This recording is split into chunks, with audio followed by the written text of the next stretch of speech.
name is Shirley Thiessen. I am a mom who is grieving the death of my 23-year-old son. I am not a journalist, a producer, or even a videographer. However, I felt compelled to create a video that features personal grief stories from people in my faith community.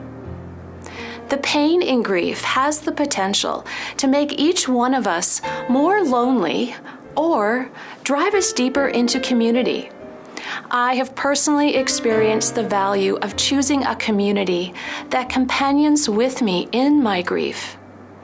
I'm convinced stories must be shared. The motive behind the stories is to bring hope to those who are bereaved and introduce you to others who understand grief. You are not alone. Without the courageous participants who were vulnerable in sharing their hearts and their stories, there would be no video. These inspiring people, who you'll meet in a moment, are my heroes. I invite you, dear grieving friend, to lean in and listen. And as you do, I trust your heart will be encouraged by the golden threads of hope woven into the fabric of each and every story. Hope is Jesus Christ. He wants to be the hope in your story as well.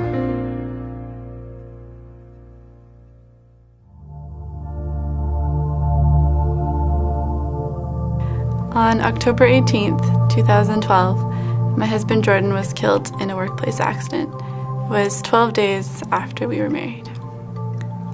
Jordan was very hardworking. He was a really good listener, and he had a heart of gold.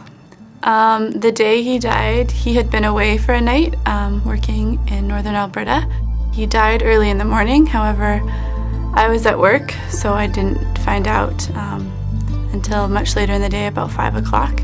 I got a message on my phone from my mother-in-law saying something had happened, and she and her husband, my father-in-law, were away, and I knew instantly that they were okay and my sister-in-law was fine, but I knew it had to be Jordan. So I sat down in the break room of where I worked, and I called her, and she informed me that Jordan had passed away that morning. And that immediately threw me into shock. I didn't really believe her. I thought she was mistaken, or she had bad information. And then shortly after that, the pastor who had married us with a police officer, and my aunt and younger cousin arrived, and the officer confirmed to me that it was true. I miss a lot of things about Jordan, but I think the thing I miss most is just seeing him smile and laugh, and getting his take on things and his advice on things. For the first events, I spent them with family and friends who knew Jordan, and I could talk about him and talk about memories or what we missed. But I think surprisingly the hardest thing wasn't necessarily the first. There was a lot of anticipation around that, but it was actually the second. So the second year, when it was, okay, he's still not here and this is still my reality. And I wasn't expecting that. I was expecting the first ones to be hard, but I wasn't expecting the seconds to be quite so difficult. He died almost 3 years ago. I did do counseling for about a year after he died, and that provided me with a safe place that I could just talk about him. Another big thing for me was music. I've always loved music, and it provided a safe place just for me to cry about things and just to feel everything. And also a huge thing for me was writing. I would often journal out my thoughts, and sometimes that was the only thing that helped me sleep at night. And I would also write letters to Jordan or write prayers out to God. So writing and music and just having safe places to talk about it. Having people say that they were praying for me really made an impact, and that helped. Having people saying they felt sorry for me or being pitied did not help. I learned that there's a huge difference between empathy and sympathy. And empathy is when someone comes alongside you and they feel your pain and they don't necessarily say trite things. And sympathy is kind of them keeping themselves at a distance and saying, oh, I feel sorry for you, or poor you, and stuff like that, and nobody wants to be pitied, so that's not helpful.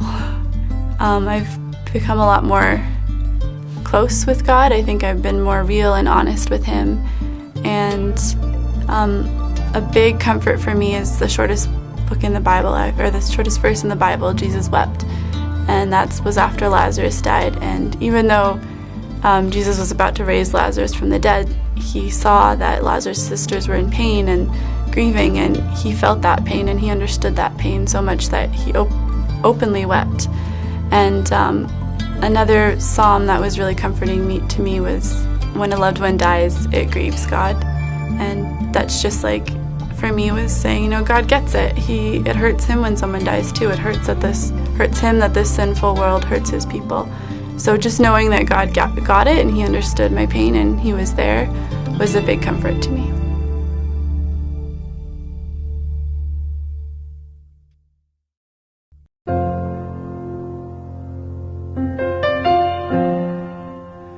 Well, she was my lover for 32 years, and a very big encourager. That was really her whole spirit, very loving, very encouraging spirit. And in spite of all the challenges that she went through for 16 years with her spinal condition, and 12 of those being a paraplegic, she still had the bright side of things as her outlook, and she carried that right through every day and everything she did. We were married 32 years. Our oldest son 29, and he got married just a little over a year ago. And our youngest son 23, and he got married coming up a year ago. So the good news is my wife Leslie was able to be here for their weddings, and that was one of her key goals along the way. Leslie had some surgery in early April, and the surgery and the corrective action that they took went quite well, went as planned. Unfortunately, she had quite a number of complications, some small ones initially, but they tended to complicate each other and snowball each other, and she ended up spending the better part of 8 weeks in intensive care. And as I phrase it, she just basically ran out of gas. She was a fighter, rallied towards the end, but unfortunately it just took so much out of her, and it was another little bit of a setback, and it overcame her. She was one day before her age of 60. She turned 60, so we still celebrated her 60th birthday a few days later, and we celebrated her life. But as I say, it was the day before her 60th birthday that she passed away.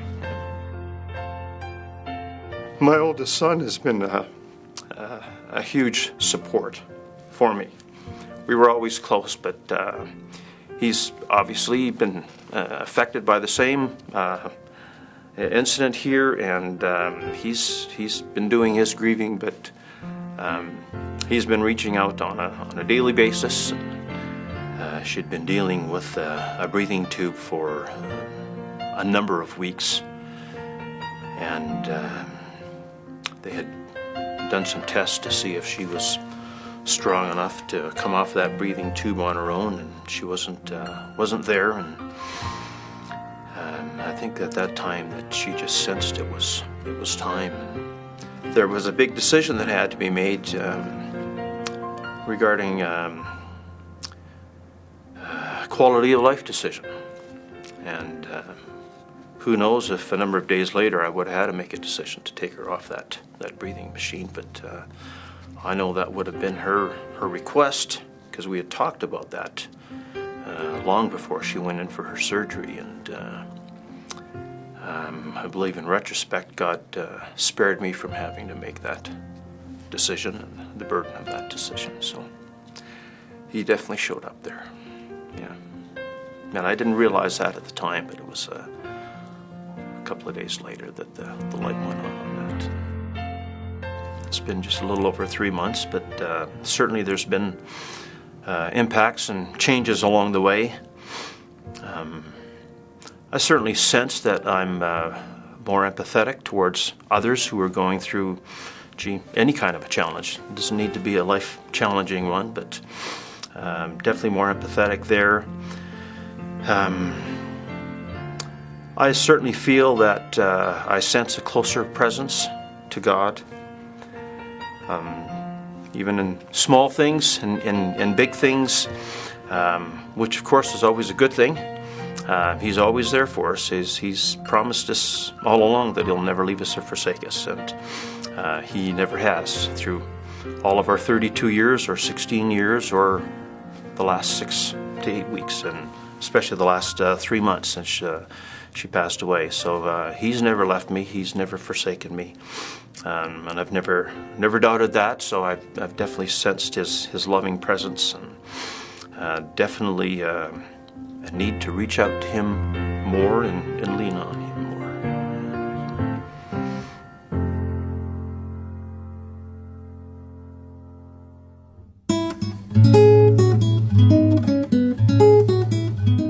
Jody was my husband for 38 years. We were a couple for over 40. We dated as teenagers. He was a wonderful husband and a great dad. We had 3 children, twin daughters who live here in Calgary and a son who lives in Switzerland. He was honest, humble, dependable, and calm. He really was devoted to the Lord. He started every day in the Word. He was the kind of person that showed up early for things. He was a deep thinker, a classic textbook introvert.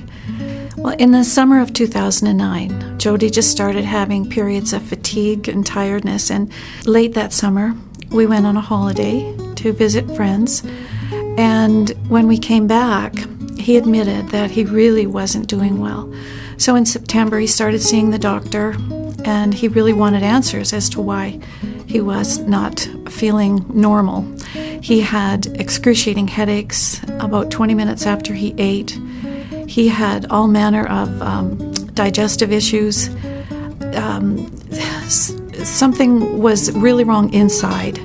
After many tests, in October, he went for a CT scan. And that CT scan revealed that he had cancer of some type. They didn't know where it was. It affected his lung, liver, spleen, kidney, stomach. Anything inside was affected. And the CT scan was followed by a 3-page report. And that's not good news. But every word that it relates to cancer, tumor, mass, spots, lesions, they were all in that 3-page report. And that diagnosis was metastatic malignant melanoma. So that was mid-November that we were suddenly a home hospital for Jody. And then less than a month later, he passed away on the morning of Christmas Eve, 2009. Right, during the time that Jody was ill and passing away in bed, some people came by the house, and others who couldn't sent emails and, of course, many cards and letters.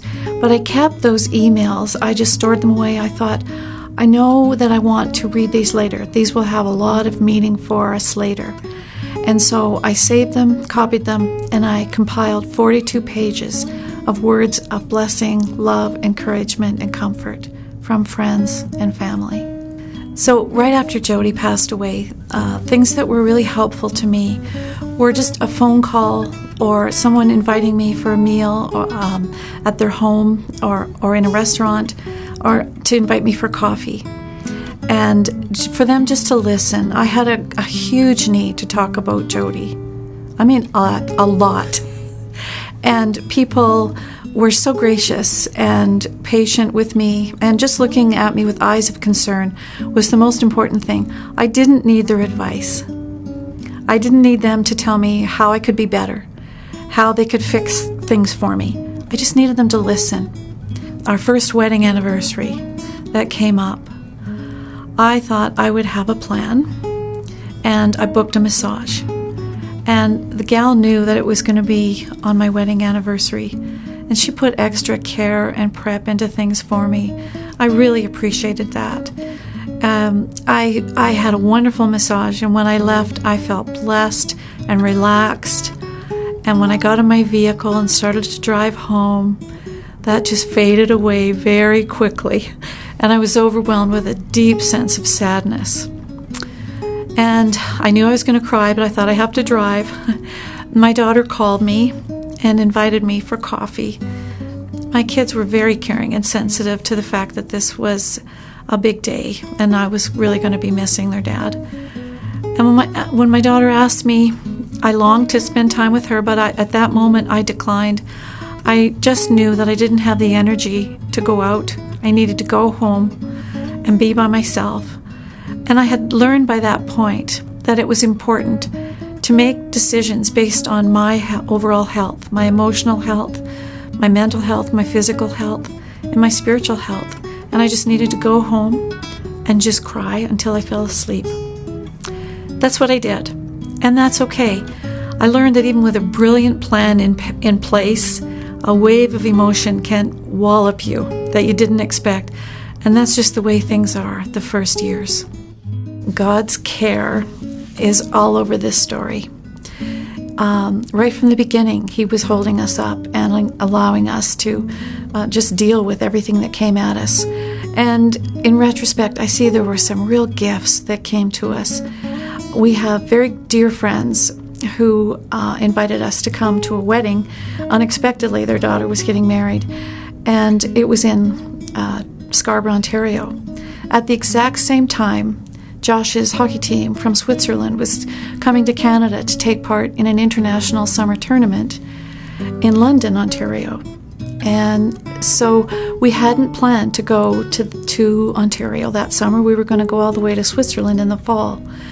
But God worked it out because He knew we weren't going to be able to travel to Switzerland that fall. And so we were able to go to the wedding, the next day go to London for the hockey tournament. We stayed in the same hotel that Josh and the team were in so we could spend lots of time with him. We could go to restaurants with him. And Jody got to see him play live one more time. That had been such a special time. And someone took a picture. I got my printer set up and I went to print that picture of Jody and I. And the printer gave me a warning that my black cartridge was out of ink and I needed to replace it. I decided to trick the printer and I thought, there's probably enough ink in there. This will work. And I tried to print the picture. It did not work. The colors were not true. It was not right. And I knew that I couldn't get away with this. In order to print a picture that we could see, I had to put the black cartridge in for the colors to be accurate and true. And immediately when I realized that the black was a necessary part of making the colors true and right, I was struck with the sense that I'm trying to cheat my story. I don't want to walk through a black process. But in that moment, God shared in my heart, I had the knowledge that I needed to be willing to submit to the black process in order for things to be right, for the picture of my life to be what God intended, to be accurate, and to fit into His purpose for His glory. God has cared for me in many ways, and one of the most important ones is through Scripture. And originally, right after my husband passed away, I did not like that scripture that says God will be a husband to the widow. I did not want God to be my husband. I wanted Jody here to be my husband. Yet, I knew that that's what Scripture said. And one night, I couldn't sleep. I was having a real issue, a burden. And I thought, all right, okay, Lord, if you want to be my husband, I need you to take care of this for me. And I laid it out before Him. And then I slept. And the next morning, I got a phone call, and the issue was resolved. And I said, okay. And a girlfriend called me that morning, and I told her this little incident, and I said, I guess I'm going to have to trust my new husband more. He really wants to help me, and he did last night. I have such a relief. So that was God's patience and God's care and His willingness to wait for me for surrender at different points.